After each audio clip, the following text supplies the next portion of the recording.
राधे हरे कृष्णा। आप सभी मेरी प्यारी सखियों को आंवला नवमी व्रत की ढेर सारी शुभकामनाएं। भगवान लक्ष्मी नारायण की कृपा सदा आपके घर में बरसती रहे, इसी कामना के साथ आज की कथा को सुनते हैं। कथा सुनाने से पहले आपसे निवेदन है कि वीडियो को लाइक करके कमेंट बॉक्स में लक्ष्मी माता की जय जरूर लिखिएगा। एक बार देवी लक्ष्मी ने भगवान विष्णु से पूछा, प्रभु आप तो अनादि हैं, अनंत हैं, किंतु फिर भी आप पृथ्वी पर इतने सारे व्रत और पर्व क्यों स्थापित करते हैं? तब भगवान श्री हरि ने मुस्कुराते हुए कहा, देवी यह सब मनुष्यों के कल्याण हेतु है। जब जब मनुष्य मेरे प्रिय वृक्षों, नदियों, पर्वों का पूजन करता है तब वह मुझे सीधा संबंध जोड़ता है। ऐसा ही एक व्रत है आंवला नवमी का व्रत, जो मेरे स्वयं के स्वरूप की उपासना का प्रतीक है। भगवान बोले, आंवला मेरा प्रिय वृक्ष है, इसमें त्रिदेवों का वास है। ब्रह्मा इसकी जड़ में, विष्णु इसके तने में और महादेव इसके शीर्ष में निवास करते हैं। इस वृक्ष की छाया में जो भी साधक श्रद्धा से पूजन करता है वह जीवन के सभी दोषों से मुक्त होकर पुण्य लोक को प्राप्त करता है। इसके पीछे एक रहस्य छिपा है और अद्भुत कथा भी कही जाती है। आंवला नवमी क्यों मनाई जाती है, तो आइए सुनते हैं इस पवित्र पावनी कथा को। ध्यान कीजिए लक्ष्मी माता का, वे आपकी दरिद्रता को दूर करने के लिए आपके घर में निवास कर रही हैं। दीपावली के बाद जब घरों की दीवारों से अब भी हल्की हल्की दीपक की लौ चमक रही होती है, जब वातावरण में सुगंधित धूप और तुलसी के चौबारे की लौ मिलकर एक दिव्यता रचते हैं, तभी आता है एक ऐसा पर्व जो केवल धर्म नहीं बल्कि प्रकृति भक्ति का संदेश देता है। आंवला नवमी, जिसे अक्षय नवमी भी कहा जाता है, इस दिन कार्तिक मास के शुक्ल पक्ष की नवमी तिथि होती है और यह तिथि भगवान विष्णु की विशेष पूजा के लिए मानी जाती है। कहा गया है कि दिवाली की 8 दिन बाद जो व्यक्ति आंवले के वृक्ष की पूजा करता है उसे अक्षय पुण्य प्राप्त होता है। यही कारण है इसे अक्षय नवमी कहा गया है। विशेष रूप से आंवले के वृक्ष के नीचे बैठकर संतान सुख, आरोग्य, धन, समृद्धि और पारिवारिक शांति के लिए पूजा की जाती है। कहा गया है जहाँ आंवला वहाँ भगवान विष्णु का वास। कार्तिक मास में श्री हरि का वास आंवले वृक्ष में होता है जो कार्तिक पूर्णिमा तक बना रहता है। इसलिए पूरे मास में आंवले वृक्ष की पूजा को महापुण्यकारी कहा गया है। कहा जाता है दिवाली के बाद सभी दिशाएं दीपों से प्रकाशित होती हैं तो पृथ्वी पर देवताओं का जागरण आरंभ हो जाता है। देवउठनी एकादशी से 2 दिन पहले आंवला नवमी पर भगवान विष्णु की उपासना और प्रकृति सेवा का संगम होता है। दिवाली के बाद यह दिन इसलिए भी महत्वपूर्ण है कि दीपावली का उद्देश्य अंधकार को दूर करना है और आंवला नवमी का उद्देश्य प्रकाश को स्थायी बनाना है, जो केवल दीपों में नहीं हृदयों में जलता रहे। धार्मिक ग्रंथों में कहा गया है कि आंवला वृक्ष केवल एक पेड़ नहीं बल्कि अमृत कलश है। इस दिन वृक्ष की शाखाओं से अमृत तुल्य ऊर्जा बूंदों के झरने के प्रतीकात्मक वर्णन मिलता है। प्राचीन मान्यता है कि इस दिन आंवले वृक्ष से अमृत की बूंदें टपकती हैं, इसलिए इसके नीचे बैठकर भोजन करना, दान पुण्य करना, परिवार सहित भक्ति भाव से गीत गाना, ये सब आरोग्य, सुख, शांति और संतान वृद्धि करने वाला माना गया है। यही कारण है कि इस दिन वृक्ष के नीचे भोजन करने की परंपरा आज भी जीवंत है। कथाओं के अनुसार भगवान विष्णु ने इस दिन कुष्मांड नामक राक्षस का वध किया, इसलिए इसे कुष्मांड नवमी भी कहते हैं। कुष्मांड का अर्थ होता है कद्दू, अतः इस दिन कद्दू का दान भी अत्यंत शुभ माना जाता है। इस व्रत में आंवले का फल प्रसाद के रूप में महत्वपूर्ण भूमिका निभाता है। लोग व्रत रखते हैं, भगवान विष्णु की पूजा करते हैं, दान करते हैं, जिससे उनके सभी संकट दूर हो जाएं। इस दिन मथुरा वृंदावन की परिक्रमा का विशेष महत्व बताया गया है। कहा गया है कि जो भी भक्त कार्तिक शुक्ल नवमी के दिन वृंदावन गोवर्धन की परिक्रमा करता है वह सीधा वैष्णव लोक में स्थान पाता है, क्योंकि भगवान कृष्ण ने कंस वध से पूर्व 3 वनों की परिक्रमा इसी दिन की थी। यह दिन कृष्ण के लिए तपस्या का और भक्तों के लिए आराध्य है। कहते हैं कि देवताओं ने भी इस दिन प्रकृति की आराधना की थी। जब समुद्र मंथन के समय अमृत निकला तो देवताओं ने आंवला वृक्ष को अमृत का प्रतीक माना और उसकी जड़ों में अमृत की बूंदें डाल दी। इसलिए कहा जाता है कि आंवले के वृक्ष में अमृत का वास्तविक वास है। जो भी भक्त इस दिन उसके नीचे बैठकर भोजन करता है उसे शारीरिक और आध्यात्मिक रूप से अमृत का रस प्राप्त होता है। इसी कारण से लोग कहते हैं कि दीपावली से प्राप्त प्रकाश अस्थायी होता है, परंतु आंवला नवमी से प्राप्त पुण्य अक्षय है। दिवाली के दीपक बुझ जाते हैं,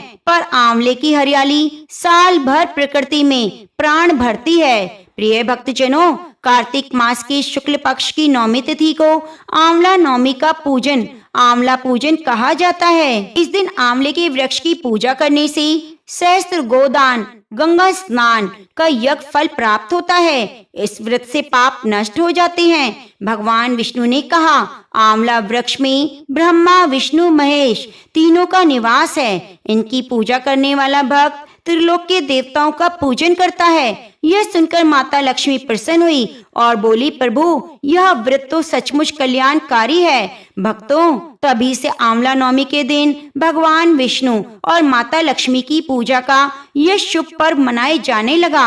आंवला नवमी का महत्व आंवला नवमी का इसी बात से जाना जा सकता है क्योंकि इसी दिन द्वापर युग का प्रारंभ हुआ, जिसमें स्वयं भगवान श्री कृष्ण ने जन्म लिया। आंवला नवमी के दिन ही भगवान श्री कृष्ण ने वृंदावन गोकुल की गलियां छोड़कर मथुरा प्रस्थान किया था। इस दिन उन्होंने अपनी बाल लीलाओं का त्याग करके कर्तव्य के पथ पर पहला कदम रखा। इसी दिन से वृंदावन की परिक्रमा भी आरंभ हो जाती है।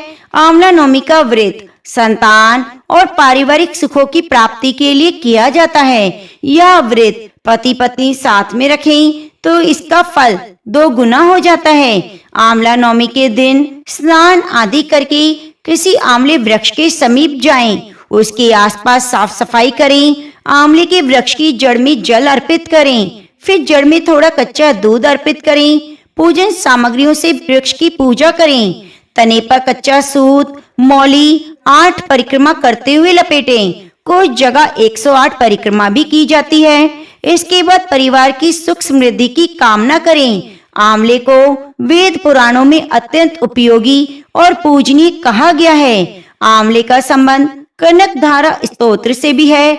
एक कथा के अनुसार एक बार जगत गुरु आदि शंकराचार्य भिक्षा मांगने के लिए कुटिया के सामने रुके।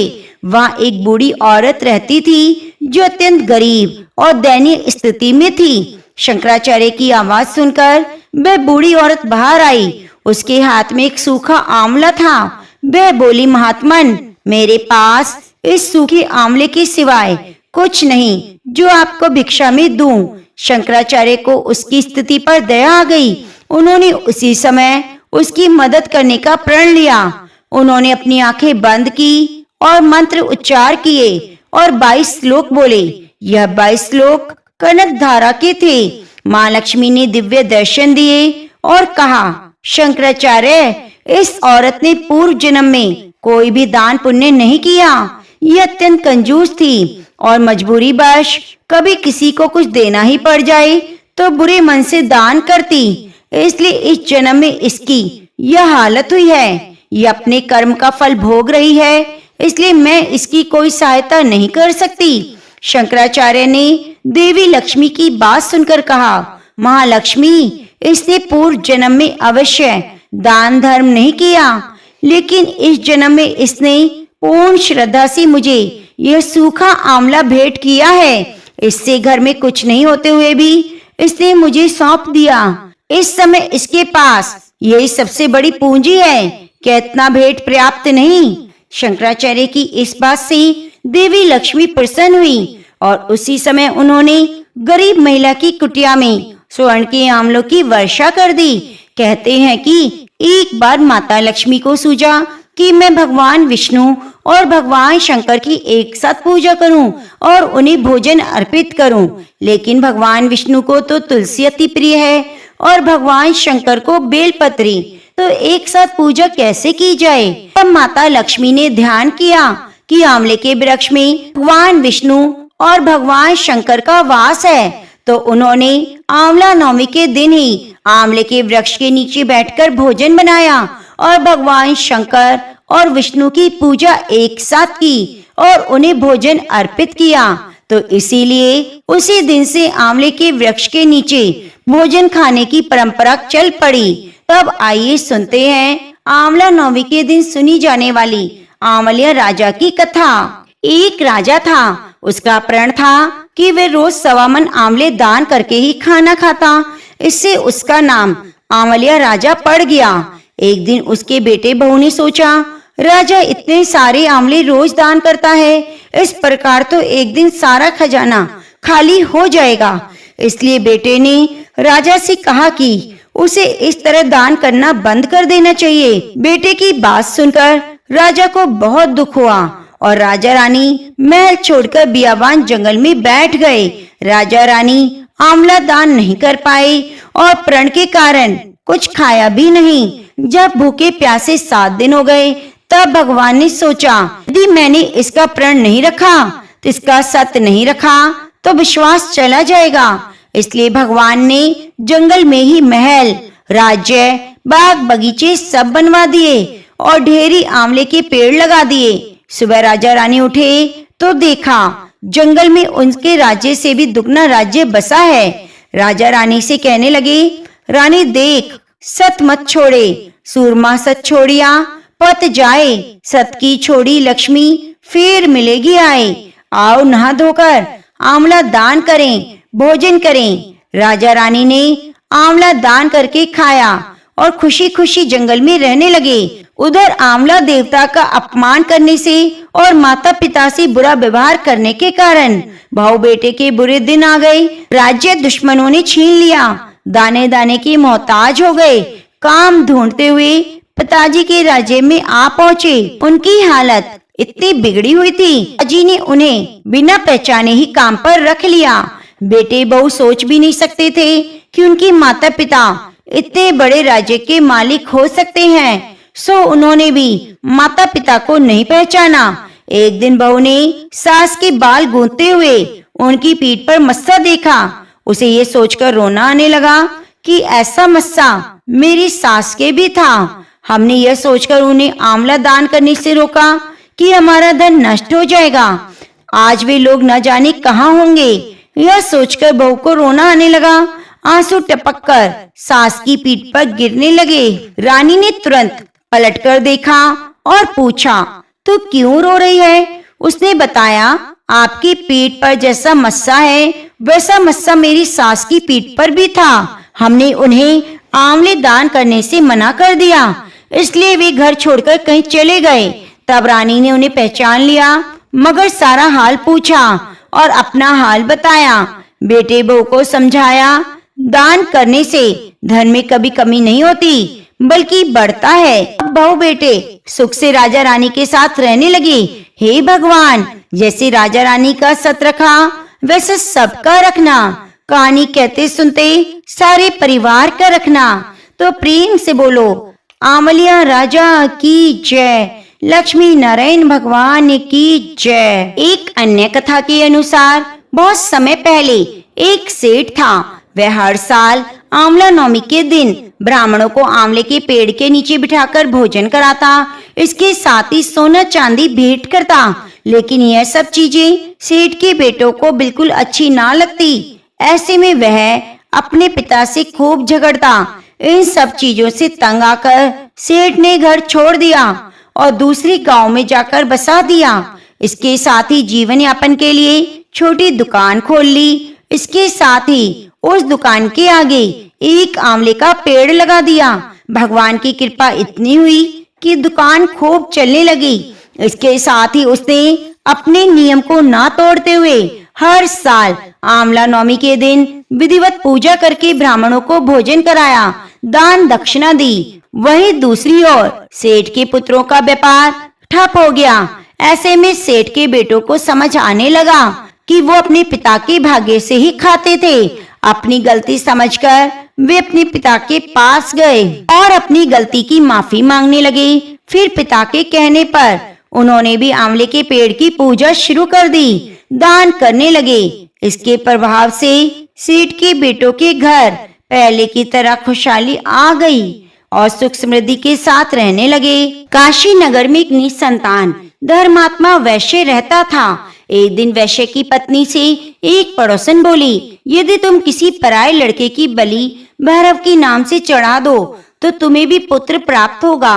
यह बात जब वैश्य को पता चली तो उसने अस्वीकार कर दिया, परंतु उसकी पत्नी मौके की तलाश में लगी रही। एक दिन एक कन्या को उसने कुएं में गिराकर भैरव देवता के नाम से बलि दे दी। इस हत्या का परिणाम विपरीत हुआ। लाभ की जगह उसके पूरे बदन में कोढ़ हो गया। लड़की की प्रेत आत्मा उसे सताने लगी। इस पर वैश्य के पूछने पर पत्नी ने सारी बात बता दी। पर वैश्य कहने लगा, गोवध ब्राह्मण वध बाल वध करने के लिए इस संसार में कहीं जगह नहीं, इसलिए तू गंगा तट पर जाकर भगवान का भजन कर और गंगा में स्नान कर, तभी तू इस कष्ट से छुटकारा पा सकती है। वैश्य की पत्नी पश्चाताप करने लगी। रोग मुक्त होने के लिए माँ गंगा की शरण में गई। तब गंगा ने उन्हें कार्तिक शुक्ल पक्ष की 9वीं तिथि को आंवले के वृक्ष की पूजा कर आंवले का सेवन करने की सलाह दी, जिस पर महिला ने गंगा माता के बताए अनुसार इस तिथि को आंवले वृक्ष का पूजन किया और वह रोग मुक्त हो गई। इस व्रत और पूजन के प्रभाव से कुछ दिनों बाद उसे संतान की प्राप्ति हुई। तभी से हिंदुओं में इस व्रत को बड़े धूमधाम से किया जाता है। बहुत प्राचीन काल की बात है, जब सृष्टि की रचना प्रारंभ हुई, पृथ्वी पर धर्म और अधर्म का संतुलन बिगड़ने लगा। भगवान विष्णु ने सोचा, धरती पर कोई ऐसा वृक्ष हो जो मेरे समान कल्याणकारी हो, जिसकी पूजा से मनुष्य पाप मुक्त हो जाए। तब उन्होंने अपने तेज से आंवले के वृक्ष की उत्पत्ति की। लक्ष्मी जी ने पूछा, प्रभु इस वृक्ष में तो आपका इतना तेज है। भगवान विष्णु बोले, हाँ लक्ष्मी, आंवले में ही वास करूंगा। जो भक्त इसकी पूजा करेगा उस पर मैं अपनी कृपा बरसाऊंगा। तभी से आंवले के वृक्ष को विष्णु स्वरूपा कहा जाता है। कुछ समय पहले एक राजा थे, उनका नाम था आमलिया राजा। वे बहुत ही धर्मप्रिय दानशील थे, परंतु राज्य में संकट और दुख उनका पीछा नहीं छोड़ते। उनके पास धन संपत्ति सेना थी, लेकिन मन में शांति और संतोष नहीं। राजा ने कई यज्ञ और पूजा किए, लेकिन फिर भी उन्हें मन की संतुष्टि ना मिली। एक दिन महर्षि नारद उनके दरबार में आए। नारद मुनि ने कहा, राजन, आपके संकट का उपाय मेरे पास एक है। आप आंवले के वृक्ष की भक्ति और सेवा करें। इस वृक्ष में भगवान विष्णु का वास है और जो इसे श्रद्धा से पूजेगा उसके जीवन में सुख समृद्धि की प्राप्ति होगी। राजा ने महर्षि की बात मानी और अगले ही दिन अपने महल के पास आंवले का वृक्ष लगवाया। आमलिया राजा ने प्रतिदिन सुबह सुबह वृक्ष के नीचे एक दीपक जलाया, जल अर्पित किया और भगवान विष्णु का सहस्त्र नाम पाठ करना शुरू किया। दिन भर वृक्ष के नीचे बैठकर भक्तों को भोजन कराते, गरीबों की मदद करते। धीरे धीरे राजा का मन भी शांत हुआ। राज्य में समृद्धि और सुख शांति हो गई। कहते हैं भगवान विष्णु स्वयं आंवले के वृक्ष में विराजमान हुए और राजा की भक्ति देखकर प्रसन्न हो गए। एक दिन राजा को पता चला उनके राज्य में अकाल और रोग फैलने का खतरा है। राजा ने तुरंत आंवले के वृक्ष के नीचे हवन किया और सभी अपने राज्य के नागरिकों को बुलाया। भक्ति और श्रद्धा के कारण उसी रात स्वप्न में भगवान विष्णु प्रकट हुए और बोले, हे आमलिया, तुम्हारी भक्ति और सेवा से मैं अत्यंत प्रसन्न हूँ। तुम्हारे राज्य में अब कभी कष्ट और विपत्ति नहीं आएगी। जो भी भक्त इस वृक्ष की पूजा करेगा उसे मैं समृद्धि और सुख प्रदान करूंगा। अगले ही वर्ष राज्य में अन्न की कोई कमी नहीं हुई। रोग दूर हो गए, जनता में खुशहाली लौट आई। भक्ति और श्रद्धा का फल अवश्य ही मिलता है। आंवले का वृक्ष भगवान विष्णु का प्रतीक है। जो भी व्यक्ति इस दिन पूजा करता है उसका जीवन सुख समृद्धि और शांति से भर जाता है। तो प्रिय भक्तजनों, यह थी आंवला नवमी के दिन सुनी जाने वाली बड़ी पवित्र और पौराणिक कथाएं। अगर आपको ये कथाएं अच्छी लगी हैं तो कृपया चैनल को सब्सक्राइब करके बगल में बनी घंटी को दबा लीजिए और कमेंट बॉक्स में जय श्री कृष्णा राधे राधे जरूर जरूर लिखिए। गोविंद गोविंद हरि मुरारे, गोविंद गोविंद मुकुंद कृष्णा, गोविंद गोविंद रथांग पाणे, गोविंद दामोदर माधवेति। हरे कृष्णा। मेरी प्यारी सखियों, कि आपको पता है भगवान श्री कृष्ण का यह भजन हमें संपूर्ण भागवत पढ़ने का सुनने का पुण्य फल देता है। तो आप सभी इसी भजन को गुनगुनाते हुए सुनिए। आज नित्य प्रति कार्तिक मास महात्म्य की अंतिम दिनों में सुनी जाने वाली संपूर्ण कथाएं।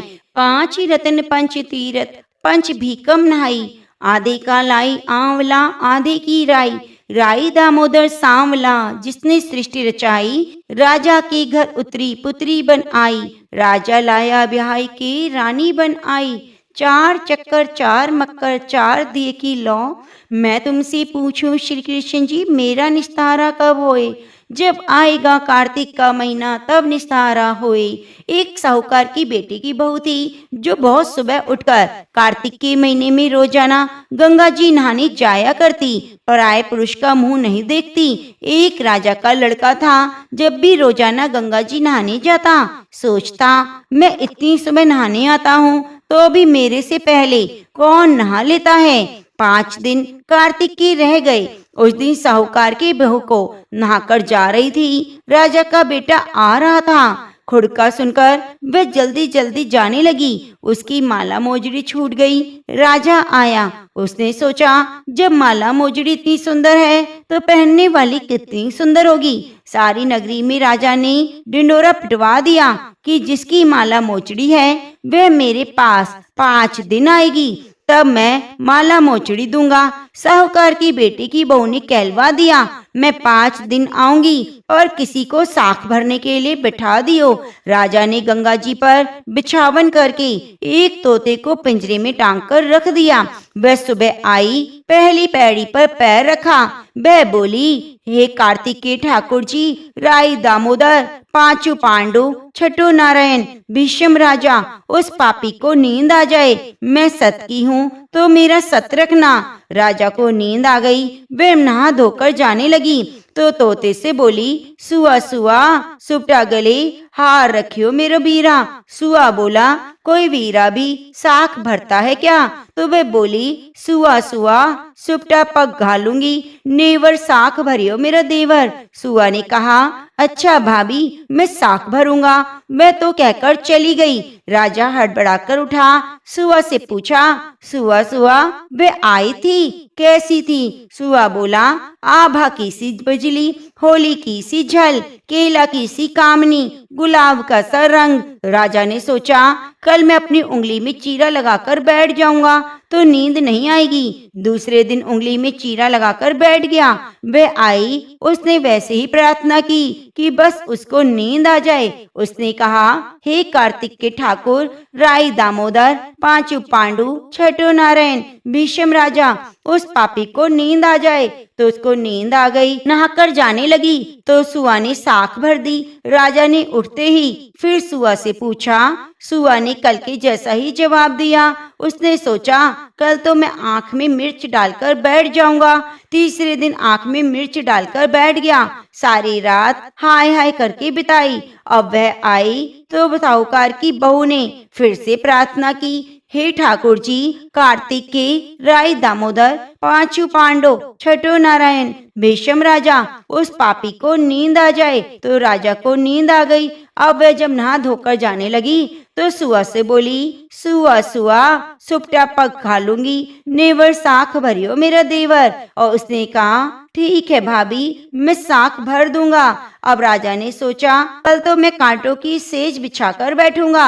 चौथे दिन कांटों की सेज बिछाकर बैठा। चौथे दिन उस पर बैठकर हाय हाय करता रहा। पर जब वह आई तो उसको नींद आ गई। वह प्रार्थना करके नहाकर सुबह से साख भराकर चली गई। 5वें दिन राजा आग जलाकर उसकी राख पर बैठ गया। उस दिन भी उसने प्रार्थना की, हे कार्तिक के ठाकुर, राई दामोदर, पांचों पांडव, छठो नारायण, भीष्म राजा, मेरी लाज रखियो। मैं सत की हूँ तो उसे नींद आ जाए। अब वह प्रार्थना करी तो राजा को नींद आ गई। उसने सुआ से साख भरवा ली और कहा कि पापी से कह दियो मेरे 5 दिन पूरे हो गए, अब मेरी माला मोजड़ी मेरे घर भेज देगा।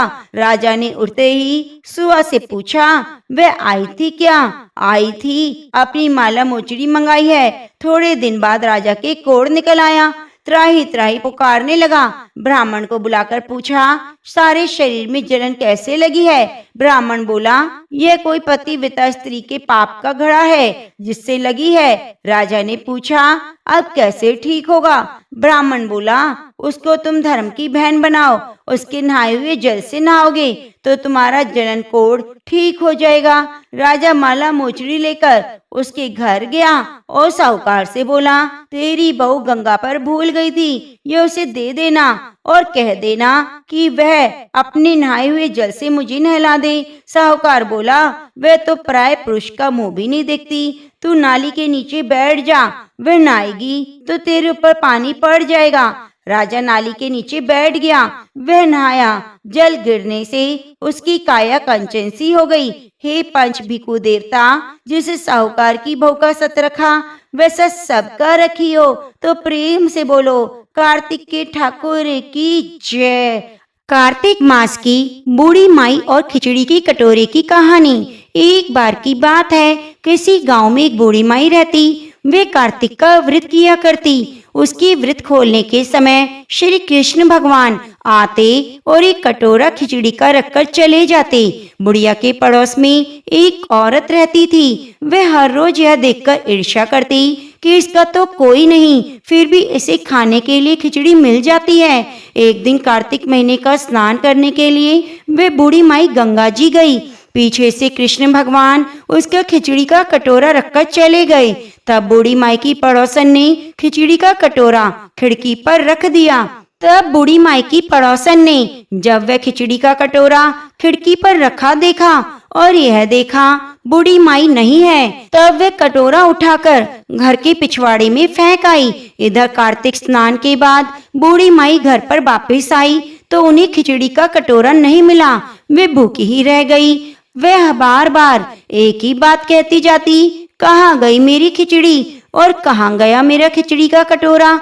उधर दूसरी ओर पड़ोसन ने जहाँ वह खिचड़ी फेंकी थी वह एक पौधा उगा देखा जिसमें 2 फूल खिले। एक दिन की बात है, उस देश का राजा उस ओर से निकला जहाँ वह फूल खिले हुए थे। वह राजा निसंतान था। जब उसकी दृष्टि उन फूलों पर पड़ी तो वह उन्हें तोड़कर घर ले आया। घर लाने पर उसने वह फूल अपनी रानी को दिए, जिसे सूखने पर वह रानी गर्भवती हो गई और 9 महीने बाद रानी ने 2 स्वस्थ पुत्रों को जन्म दिया। वह दोनों राजकुमार जब बड़े हो गए तब वे किसी से बोलते नहीं थे, लेकिन जब भी वे दोनों शिकार पर जाते तब रास्ते में उन्हें वही बूढ़ी माई मिलती जो अभी भी यही कहती थी कि कहाँ गई मेरी खिचड़ी, कहाँ गया मेरा खिचड़ी का कटोरा। बूढ़ी माई की बात सुनकर वे दोनों भाई उनसे कहते, हम हैं तेरी खिचड़ी, हम हैं तेरा बेला। अब तो दोनों राजकुमार जब भी शिकार पर जाते तो बूढ़ी माई यही बात कहती और वे दोनों हमेशा यही उत्तर देते। एक बार राजा के कानों में यह बात पड़ गई कि राजकुमार को महल में गूंगे रहते हैं, वही जंगल में एक बूढ़ी माई से मिलने पर उनसे बात करते हैं। राजा को बड़ा आश्चर्य हुआ कि ये दोनों तो किसी से बोलते नहीं, तब वे बूढ़ी माई से कैसे बोल लेते हैं। राजा ने बूढ़ी माई को राजमहल में बुलवाया और कहा कि हम में से तो ये किसी से नहीं बोलते और ना ही आज तक इन्हें बोलते देखा, लेकिन तुमसे क्यों बोलते हैं। तब बूढ़ी माई ने कहा, महाराज मुझे नहीं पता ये मुझसे कैसे बोलते हैं, मैं तो कार्तिक का व्रत करती थी। कृष्ण भगवान मुझे खिचड़ी का कटोरा भरकर देके जाते। एक दिन मैं स्नान करके वापिस आई तो मुझे खिचड़ी नहीं मिली। जब मैं कहने लगी कहाँ गई मेरी खिचड़ी और कहाँ गया मेरा कटोरा, तब इन दोनों लड़कों ने कहा कि तुम्हारी पड़ोसन ने तुम्हारी खिचड़ी फेंक दी, उसके 2 फूल बन गए। वे फूल राजा तोड़कर ले आया, जिसे रानी ने सूंघा। हम 2 लड़कों का जन्म हुआ और हमें भगवान ने तुम्हारे लिए भेजा है। सारी बात सुनकर अब तो राजा ने बूढ़ी माई को महल में रहने को कहा। इस तरह कार्तिक स्नान के पुण्य प्रताप से बूढ़ी माई के दिन फिर गए और वह महल में खूब ठाट बाट से रहने लगी। हे कार्तिक महाराज, जैसे अपनी बूढ़ी माई की सुनी, वैसे ही आपका व्रत करने वाले इस कहानी को सुनने वालों की भी सुनना। सभी प्रेम से बोलिए कार्तिक मास की जय। अब आइए सुनते हैं नगर बसेरे की कथा। यह कथा हमें नित्य प्रति जरूर सुननी चाहिए। 2 दोस्त थे, एक जाट का एक भाट का। जाट का चला अपनी बहन के, भाट का चला सासरे। रास्ते में कुएं की पाल पर दोनों बैठ गए। जाट का बोला नगर बसेरा कर ले, भाट का बोला तू नगर बसेरा कर, मैं तो सासरे जा रहा हूँ, वह मेरी खूब खातिर होगी, सो तू कर। जाट कुएं की पाल पर बैठकर पानी की घंटी और चावल का दाना लेकर आराम करने लगा। कहने लगा नगर बसेरा जो करे सो मल धोबे पाँव, ताता माना तापसी देगी मेरी माँ, माना देगी मावसी देगी द्वारका का बास, मीठा मीठा घास वृंदावन का वास, 5 कुल्टी छठी रास मेरा जिब्रो श्री कृष्ण के पास, डालू पानी हो जाएगी झट से निकल जाए मेरा जी। ऐसा कहकर वह चल पड़ा। जाट की बहन ने तो बुरा चावल परोसकर खूब बातचीत की। भाट का जब अपने ससुराल पहुंचा तो वहां उसे आग लगी मिली। आग बुझाते बुझाते उसका मुंह भी काला हो गया, हाथ भी रोटी न पानी। पड़ोसन आई, बोली जवाई आया है, उसकी पूछ कर लो। सास ने कहा क्या करूं, मेरा तापड़ा भुगता चला गया। पड़ोसन ने रोटी और छाछ दी, उसने खा ली। शाम को फिर मिले। जाट ने पूछा क्या हुआ। भाट का बोला मेरे ससुराल में आग लगी मिली, उसे बुझाते बुझाते मेरे हाथ मुंह काले हो गए, न रोटी मिली न पानी। जाट का बोला मेरी तो खूब खातिर हुई, मैंने कहा था ना नगर बसेरा कर ले, अब कर ले। भाट बोला मैं अभी नहीं करूँगा, तेरी तो मावसी है, पता नहीं रोटी देगी या नहीं। मेरी तो माँ है, दही की छुंचली चूरमा की पेड़ी धरी पावेगी। भाट ने नहीं किया, परंतु जाट ने नगर बसेरा किया। नगर बसेरा जो करे सो मल धोबे पाँव, टाटा माना तापसी देगी मेरी माँ, माँ देना माऊसी देगी द्वारका का बास, मीठा मीठा घास वृंदावन का बास, 5 कुल्टी छठी रास मेरो जुबड़ो श्री कृष्ण के पास, डालू पानी हो जाएगी झट से निकल जाए मेरा जी। कहकर चल पड़ा। जाट जब घर पहुंचा तो उसकी मावसी ने खूब लाड़ प्यार किया। भाट जब घर पहुंचा तो उसकी भैंस खो गई। बाप एक लाठी धरे, एक उठाए, बोला ससुराल गया था, वहाँ आग लगा दी, यहाँ आया तो भैंस खो दी, पहले भैंस को खोज कर ला, तभी रोटी पानी मिलेगा। भाट भैंस को सारा दिन ढूंढता रहा, भैंस नहीं मिली। बाजार में फिर दोनों मिले। जाट ने पूछा क्या खबर है। भाट बोला मेरे घर पहुंचते ही भैंस खो गई, उसी दिन से ढूंढ रहा हूँ, रोटी का ठिकाना नहीं। जाट बोला मैंने तो पहले ही कहा था नगर बसेरा कर ले।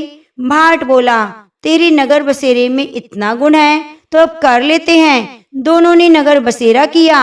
नगर बसेरा जो करे सो मल धोबे पाँव, टांडा मांडा तापसी देगी मेरी माँ, माँ देना मावसी द्वारका का नाथ, मीठा मीठा घास वृंदावन का बास, 5 कुल्टी छठी रास मेरो जुबड़ो श्री कृष्ण के पास, डालू पानी हो जाएगी झट से निकल जाए मेरा जी। ऐसा कहकर दोनों आगे चल दिए। थोड़ी दूर जाने पर भाट को अपनी भैंस मिल गई। लेकर घर आया। माँ ने कहा लड़के को घर घुसते ही निकाल दिया, सारा दिन भूखा मरता, उसको अच्छी तरह से खूब जिमाओ। सारी नगरी में ढिढोरा पिटवा दिया कि सब कोई कार्तिक माह में नगर बसेरे की कथा को जरूर सुने। तो प्रेम से बोलिए कार्तिक मास की जय।